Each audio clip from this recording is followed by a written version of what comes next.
সাইডে ভাই গোগাই গুনাইছে এক সাইডে ভাইকে খালি ৰাখি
সদায় মাছৰ বজাৰ আৰু মাংস বজাৰ বেলেগ কৰিব যায় আজি মই কৰি আনি আছোঁ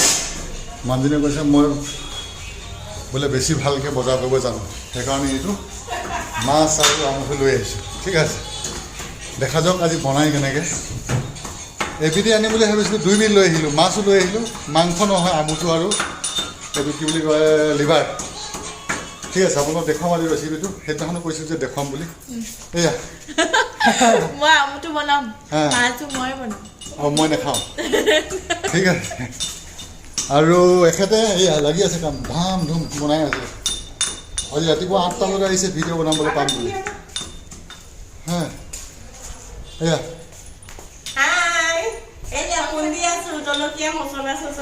লাইটটো জ্বলোৱা লাইটটো নজ্বলোৱাকৈ ভিতৰত ঠাণ্ডা মৰা সোমাই আছে ঠিক আছে তো মাছ আমাৰটো ইয়াত পাম নেকি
ইয়াক সুন্দৰভাৱে ধুই ল'লোঁ এতিয়া দ্বিতীয় পৰ্যায় হৈছে ইয়াক বইল কৰা হ'ব বইল কৰি কিনি বইল কৰা পানীখিনি পেলাই দিম আৰু কিন্তু তাত এটা কথা মন কৰিব লাগিব যে ইয়াত যিসমূহ তেল আছে তেলখিনি বইল কৰিলেতো একো লাভ নাই গতিকে তেলখিনি ছাইড কৰি খালি যিখিনি বইল কৰিব লাগে আমঠু আৰু কলিজাখিনি সেইখিনিহে বইল কৰা হ'ব ঠিক আছে আমি কৰি আছে তাত কোন থাকে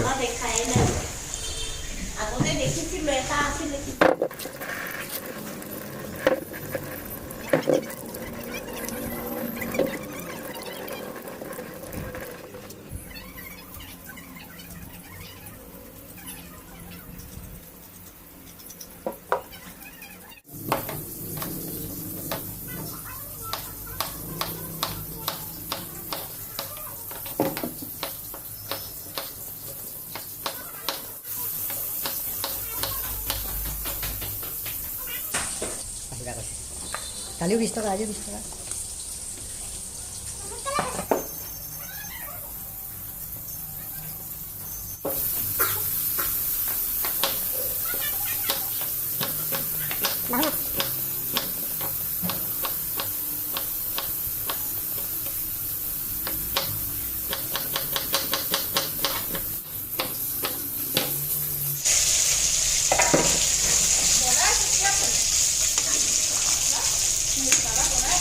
এইটো মাংসটো বইল হৈ আছে হৈ গৈছে মোটামুটি পিছত ইয়াত পানীটো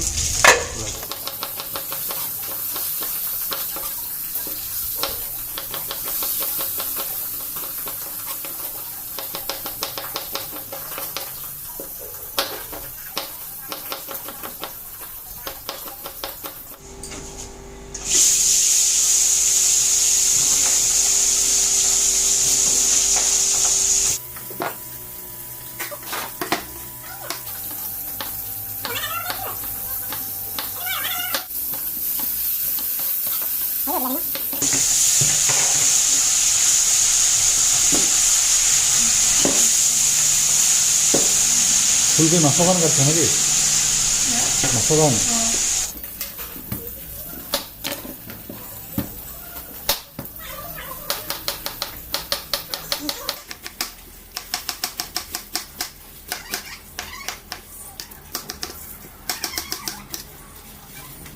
বন্ধাকবিখিনি এইকাৰণে কাটিছোঁ কাৰণ এইটো হৈছে তেল গতিকে এই তেলটো বন্ধাকবিখিনি শুহি ল'ব অৱশ্যে লাই শাক দিলে ভাল আছিলে লাই শাক আজি বজাৰত নাপালোঁ যাৰ কাৰণে বন্ধাকবিখিনি ইউজ কৰা হৈছে ঠিক আছে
দাদাৰ লগতো ঠিক কৰি দিওঁ আলুবোৰ বেছি হ'লেতো ক'লা কৰি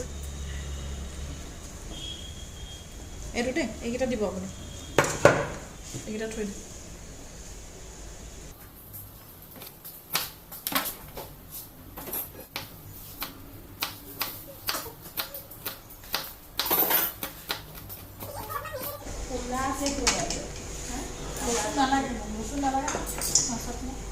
বাকী এইখিনি হাতৰ লগত এনেকৈ ভাঙি দিব পাৰি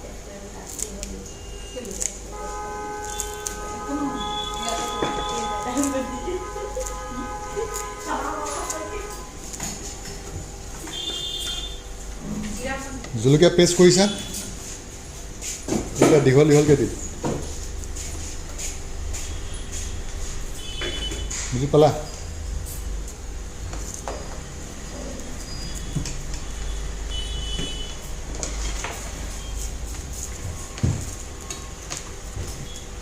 বইল কৰি কিনে এতিয়া পানীটো পেলাই দিম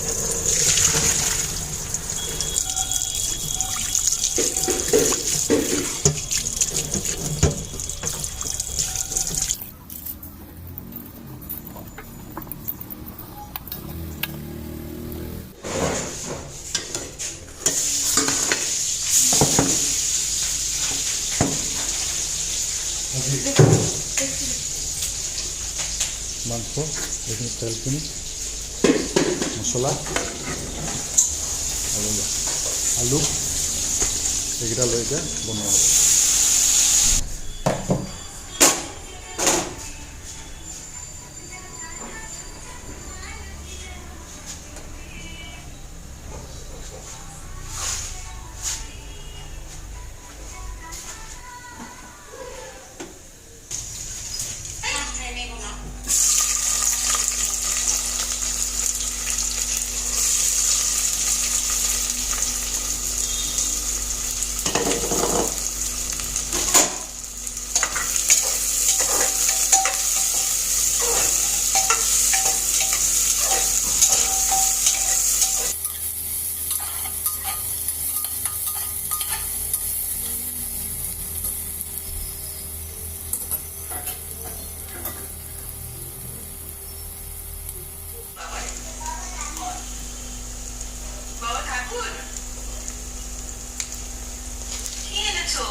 অলপ হালধি দিয়াচোন যা।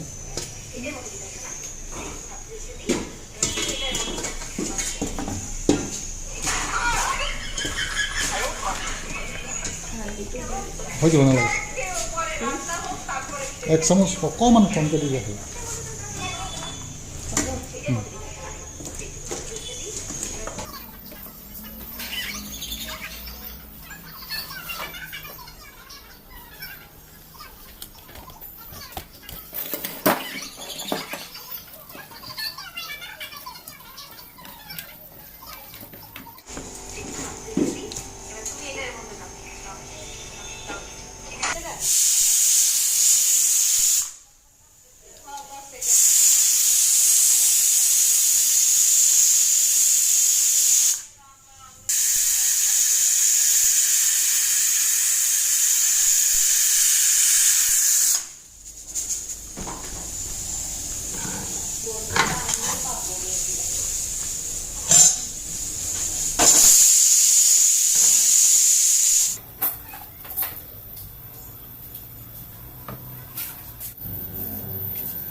গৰম তেলত মছলা যদি দি দিয়া হয়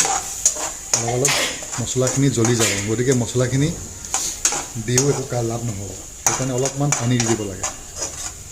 ঠিক আছে, যাতে মছলাখিনি তেলে পুৰি নেপেলায়। কাৰণ মছলাখিনিটো শুকান হয়, আৰু শুকান মছলাখিনি যদি তেলত গৰম তেলত দি দিয়া হয় লগালগ কি জ্বলি যায়।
हस्बैंड का बनाया हो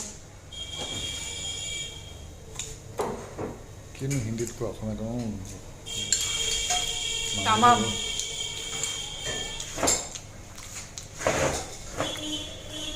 সঁচাকৈ বহুত ভাল হৈছে দেই হয় নেকি पत्ता कभी का ग्रेवी ভাল হৈছে সঁচাকৈ